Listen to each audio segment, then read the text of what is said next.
जय हिंद साथियों, मैं हरिवंश आपका स्वागत करता हूं आपके अपने चैनल साइंस कॉन्सेप्ट पर। आशा करता हूं आप बहुत अच्छे होंगे और अपनी पढ़ाई बहुत अच्छी तरह कर रहे होंगे। चलिए आते हैं हम अपनी आज की क्लास पर। इससे पहले हमारी 3 क्लास हो चुकी हैं, तो मैं चाहूँगा कि जो नए इस प्लेटफॉर्म पर जो नए बच्चे आ रहे हैं वो पहले उन 3 वीडियोस को देखें, ताकि आपको क्रमबद्ध व सीरियल से सीक्वेंस से चीजें समझ में आ जाए। देखिए, साइंस समझने की चीज है। साइंस आप ऐसे कह सकते हैं समझने का सब्जेक्ट है, और हम कहें साइंस सीखने का सब्जेक्ट है। इसको रट नहीं सकते आप, ठीक है। चलिए देखिए, इससे पहले अगर हम बात करें तो हमने जो है कोशिका के बारे में कई चीजों का अध्ययन किया। जैसे कि हमने कोशिका भित्ति का अध्ययन किया, सेल्स, और तुम्हारा कोशिका झिल्ली का अध्ययन किया, किस तरह से किसने कोशिका की खोज की। इस तरह से हमने पिछली क्लासों में जो है अध्ययन किया। आज हम चलेंगे कोशिका, हमारे चल रहे हैं कोशिकांग। कोशिकांग में आज का है हमारा, हम बात कर लेते हैं माइटोकॉन्ड्रिया के बारे में।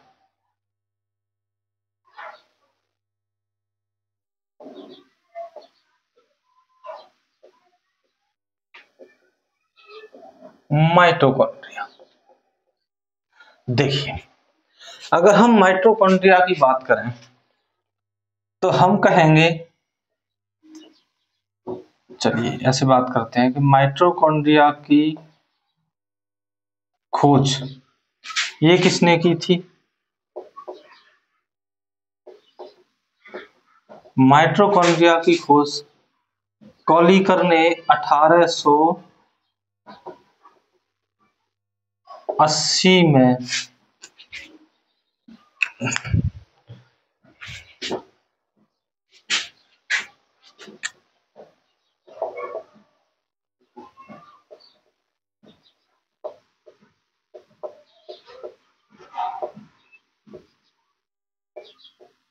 माइटोकॉन्ड्रिया की खोज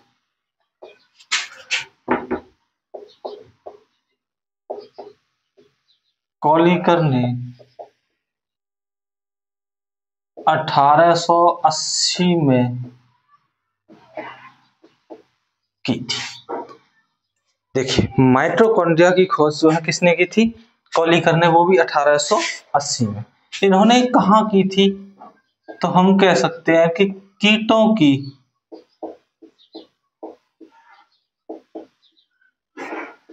रेखीय पेशियों में। इन्होंने यह खोज कहाँ की थी? तो कीटों की रेखीय पेशियों में। अगली हम बात करें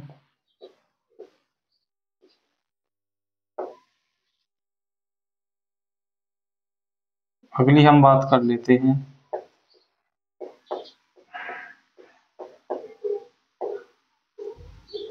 माइटोकॉन्ड्रिया को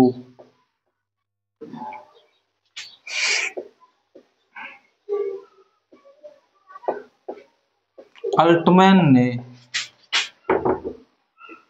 1890 में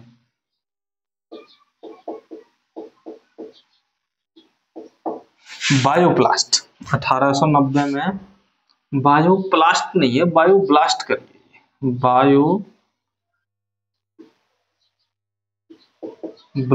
नाम दिया, ठीक है भाई। अगला हम बात करेंगे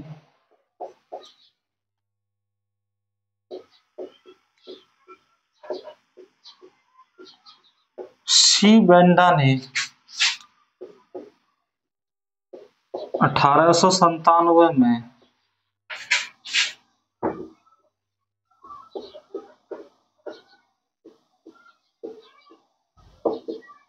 माइटोकॉन्ड्रिया नाम दिया, ठीक है भाई। तो अगर आपसे पूछा जाए कि माइटोकॉन्ड्रिया की खोज किसने की, तो कहेंगे आप वॉन कॉलीकर या कॉलीकर 1880 में। तथा माइटोकॉन्ड्रिया को अल्टमैन ने 1890 में नाम दिया था, लेकिन क्या कहा था इन्होंने? बायोब्लास्ट। अगली बात करें हम सी वेंडा, कार्ल वेंडा ने 1897 में माइटोकॉन्ड्रिया का एक्चुअल अर्थात माइटोकॉन्ड्रिया नाउन। चलिए आगे हम बात कर लेते हैं। देखिए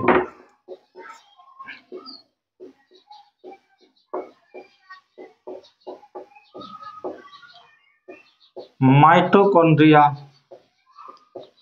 की बाहरी परत सपाट तथा आंतरिक परत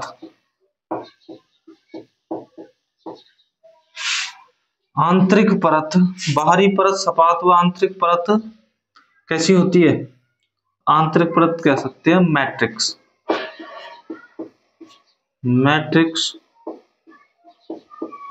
होती है, मैट्रिक्स होते हैं दानेदार। ठीक है। अच्छा अगला, इसकी आंतरिक परत पर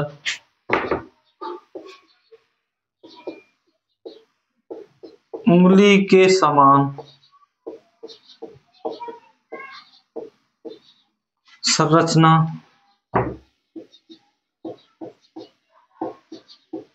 पाई जाती है, जिसे उंगली के समान संरचना पाई जाती है, जिसे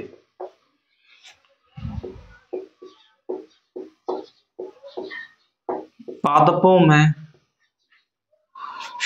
में ट्यूबुली तथा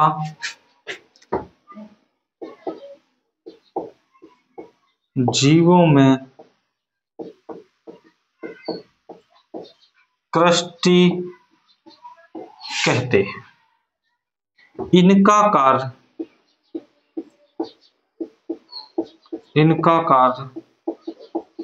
एटीपी का निर्माण करना। इनका कार्य क्या होता है भाई? एटीपी का निर्माण। ठीक है। चलिए अगली बात करें हम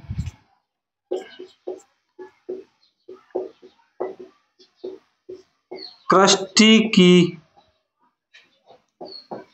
सतह पर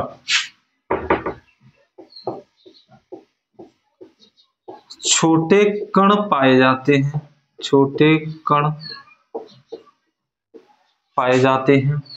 जिन्हें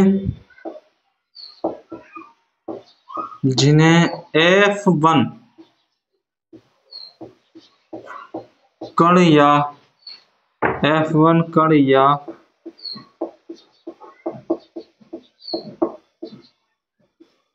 ऑक्सीसोम कण कहते हैं। क्या कहा है कि देखिए जो क्रस्टी पाई जा रही है जीवों के अंदर, यानी माइटोकॉन्ड्रिया के अंदर जो क्रस्टी भाग होता है उसमें भी छोटे छोटे कण पाए जाते हैं, जिन्हें यानी क्रस्टी की सतह पर छोटे कण पाए जाते हैं, जिन्हें F1 कण या ऑक्सीसोम कण कहते हैं। अब आप समझ सकते हैं यही वो ऑक्सीसोम कण हैं जो ऑक्सीजन का निर्माण करते हैं। ठीक है भाई।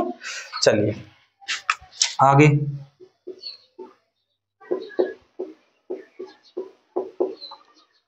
ऑक्सीसोम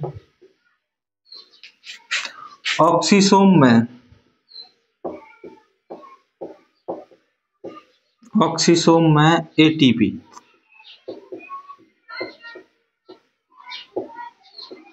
एडिनोसिन ट्राइफॉस्फेट का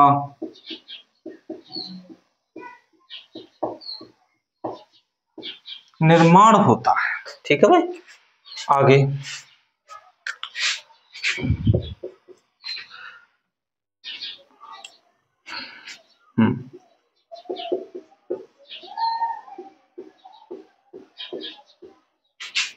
माइटोकॉन्ड्रिया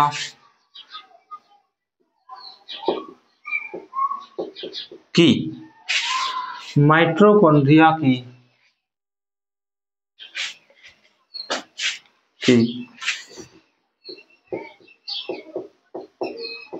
दीवारों पर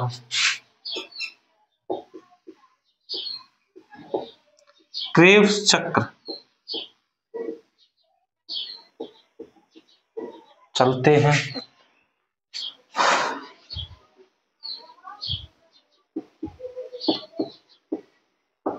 जिनमें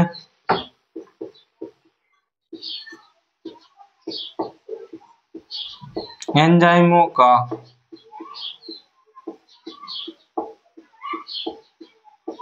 संग्रह होता है। ठीक है, इसी कारण से देखना ध्यान से,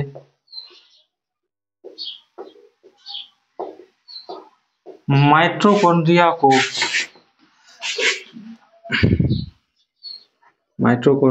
को अर्ध रूप से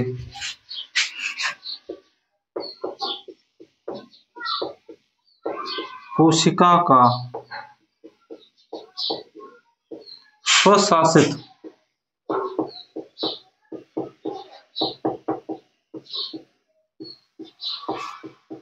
कोशिकांग कहते हैं।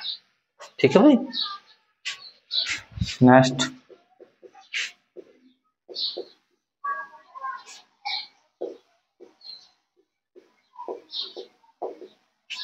माइटोकॉन्ड्रिया को कोशिका का ऊर्जागृह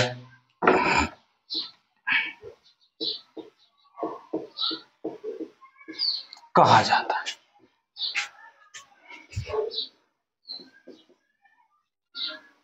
यह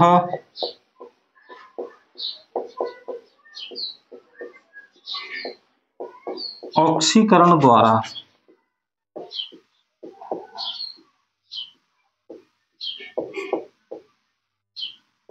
कार्बोहाइड्रेट्स के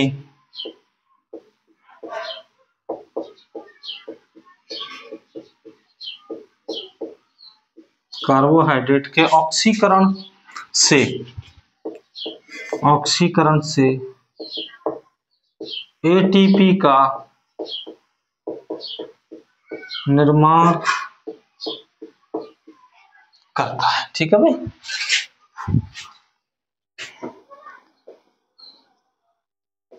यह अच्छा ऐसे कह सकते हैं, इसे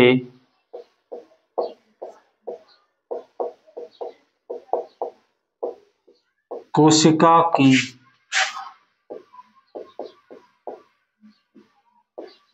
ऊर्जा मुद्रा, इसे कोशिका की ऊर्जा मुद्रा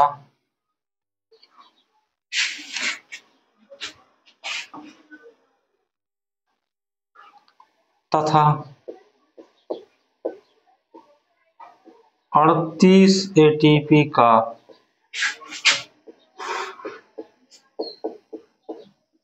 निर्माण करती है। 38 एटीपी का निर्माण करती है। ठीक है भाई, यहां तक समझ में आया है? यही है माइटोकॉन्ड्रिया। देखिए एक बार रिवीजन कर लेते हैं। माइटोकॉन्ड्रिया की खोज कॉलीकर ने 1880 में की थी, कीटों की रेखीय पेशी में। माइटोकॉन्ड्रिया को ऑल्टमैन ने 1890 में नामकरण दिया, लेकिन क्या नाम रखा? बायोप्लास्ट। उसके बाद कार्ल वेंडा ने 1897 में माइटोकॉन्ड्रिया नाम दिया इसका। ठीक है भाई, इसकी आंतरिक सतहों पर उंगली के समान रचना पाई जाती है, संरचना पाई जाती है, जिसे पादपों में ट्यूब्यूली तथा जीवों में क्रस्टी कहते हैं। इनका कार्य एटीपी का निर्माण करना होता है। क्रस्टी की सतह पर छोटे कण पाए जाते हैं, जिन्हें F1 कण या ऑक्सीसोम कण, ये बहुत पूछा जाने वाला क्वेश्चन है कि F1 कण कहाँ पाए जाते हैं, तो वहां आपको ऑप्शन लगाना है माइटोकॉन्ड्रिया पर। F1 कण या ऑक्सीसोम कण पाए जाते हैं। ऑक्सीसोम में एटीपी एडिनोसिन ट्राइफॉस्फेट का निर्माण होता है। माइटोकॉन्ड्रिया की दीवारों पर क्रेफ्ट चक्र चलते हैं, जिनमें एंजाइमों का संग्रह होता है। माइटोकॉन्ड्रिया को अर्ध रूप से कोशिका का स्वशासित कोशिकांग कहते हैं। अच्छा, माइटोकॉन्ड्रिया को कोशिका का ऊर्जागृह कहा जाता है। यह ऑक्सीकरण द्वारा कार्बोहाइड्रेट्स के ऑक्सीकरण से एटीपी का निर्माण करती है। यानी अगर पूछा जाए कि एटीपी का निर्माण किस पदार्थ के ऑक्सीकरण से होता है, तो आप बताएंगे कार्बोहाइड्रेट्स के ऑक्सीकरण से होता है। ठीक है भाई, इसे कोशिका की ऊर्जा मुद्रा तथा 38 एटीपी का निर्माण करती है। ये एक ही लाइन में इसलिए लिखा गया है क्योंकि नीचे जगह नहीं है। अगर इतना आप समझ गए हैं तो आप बताइए, फिर हम आगे बढ़ते हैं। ठीक है भाई। अच्छा, देखिए यही पूरी बॉडी को जो है क्या पहुंचाता है, यहीं से जो ऑक्सीजन बनती है, जो ऊर्जा बनती है, वह पूरी बॉडी को सप्लाई की जाती है। यहाँ तक चीजें समझ में आ रही हैं? अगर यहाँ तक समझ में आ रही है तो फिर आगे बढ़ते हैं। चलिए,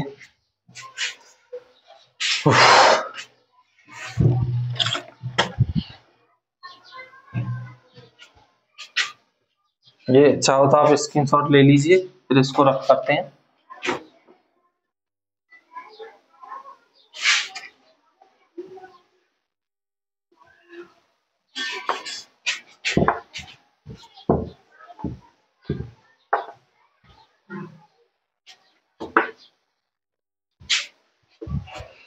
चलिए,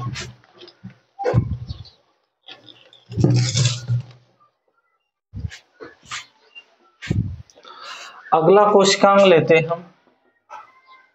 अगला कोशिकांग है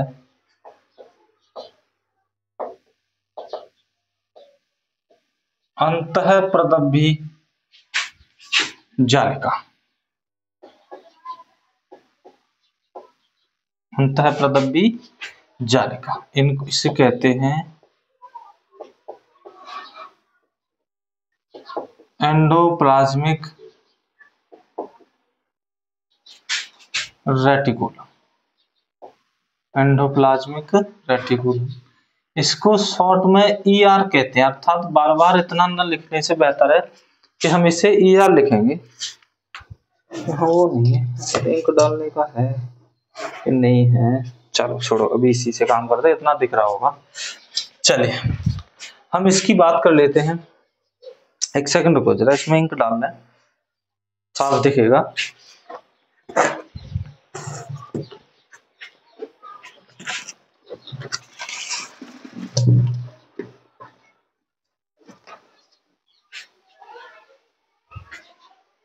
चलिए, देखिए हम बात करेंगे इसकी खोज के बारे में। देखिए, इसकी खोज CR पोर्टर के द्वारा सन 1945 में की गई थी। सन 1945 में की गई थी। अच्छा, अगली लाइन, चलो यहीं देखते हैं। यह यूकैरियोटिक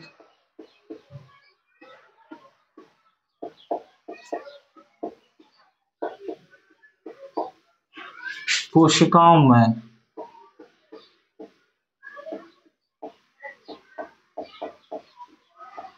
पाई जाती है। ठीक है भाई। चलिए आगे बात करेंगे।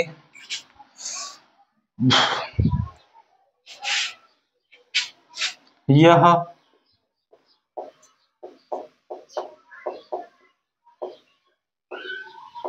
कोशिका में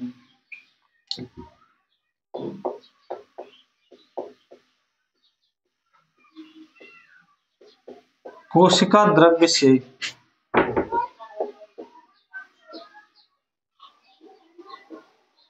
केंद्रक द्रव्य तक फैली होती है। केंद्रक द्रव्य तक फैली होती है। अच्छा,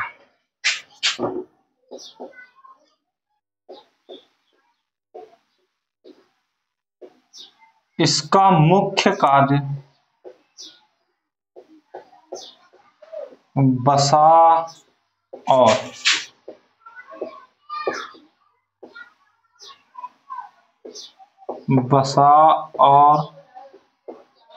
प्रोटीन का निर्माण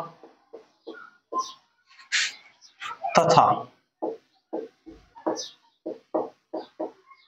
कोशिका को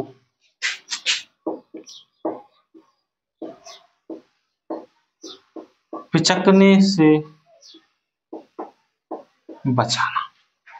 ठीक है भाई। आगे लिखें, इसे कोशिका का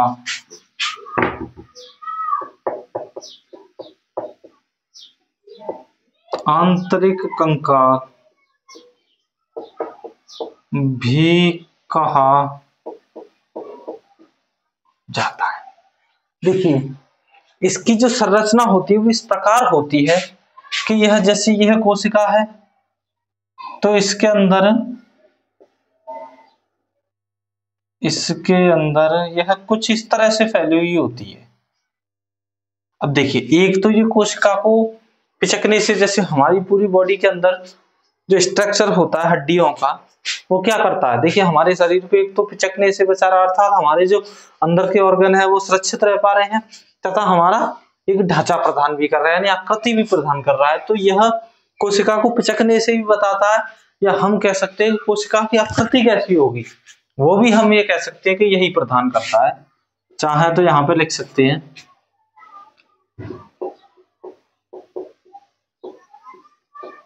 कोशिका को आकृति वह आकार प्रदान करता है। ठीक है भाई। अब देखिए,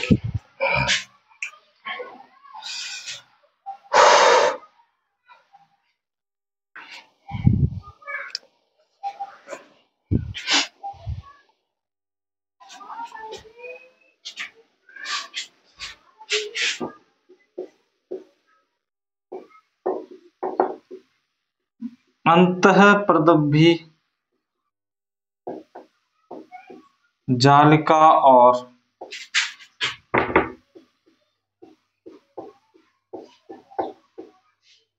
राइबोसोम को या राइबोसोम के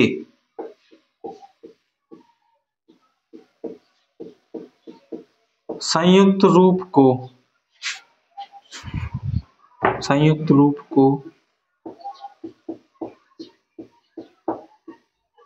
माइक्रोसोम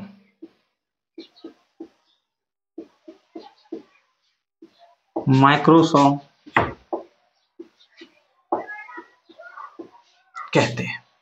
अब देखिए, इस पे क्या होता है कि इसके ऊपर वाली सतह पर, यानी ऊपर वाली इसकी जो सतह होती है वो होती है चिकनी, और नीचे वाली सतह पर पाए जाते हैं डॉट डॉट। ठीक है भाई। तो देखिए, इसकी जो चिकनी सतह होती है, या हम कह सकते हैं ER, अंतःप्रदभी जालिका ER की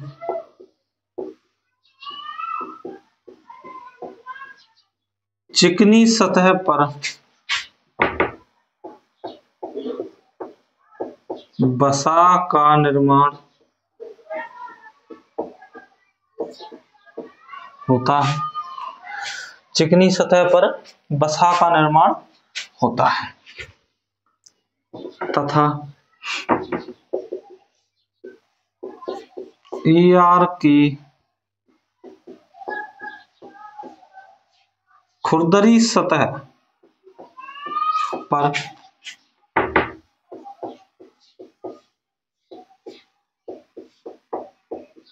प्रोटीन का निर्माण होता है। ठीक है भाई। चलिए आगे, ER अर्थात एंडोप्लाज्मिक रेटिकुलम ER वसा वह प्रोटीन को बंद थैलियों में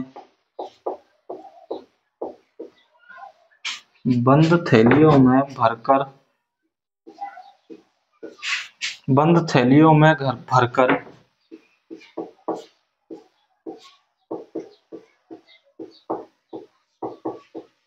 गोल्जी बॉडी की ओर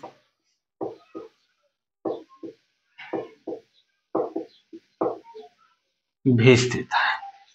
बंद थैलियों में भरकर गोल्जी बॉडी की ओर भेज देता है।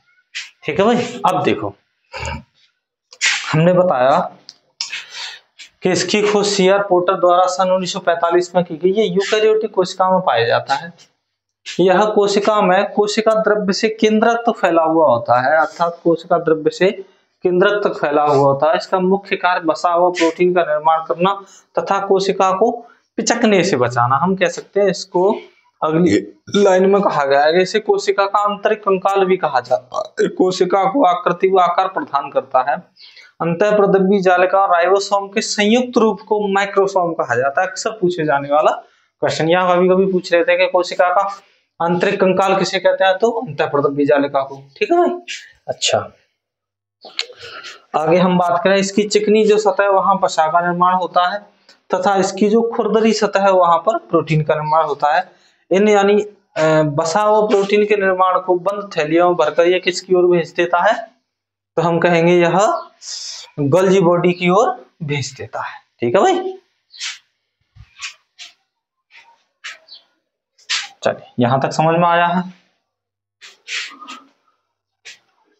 यहां तक चीजें समझ में आ रही हैं। चलिए, आज थोड़ा सा गर्मी ज्यादा है तो आज की क्लास यहीं रखेंगे।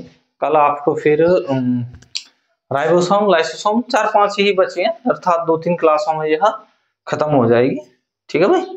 चलिए, मिलते हैं नेक्स्ट कल। थोड़ा सा कल ज्यादा क्लास ले लेंगे क्योंकि आज थोड़ी सी क्या है कि गर्मी ज्यादा है। चलिए, मिलेंगे कल। तब तक के लिए आप बेहतरीन पढ़ाई करते रहिए, लगे रहिए। अगर आपको मंजिल हासिल करनी है, मतलब मेहनत करनी पड़ेगी, क्योंकि हर सफल रास्ता मेहनत से गुजर के जाता है। जय हिंद, जय भारत।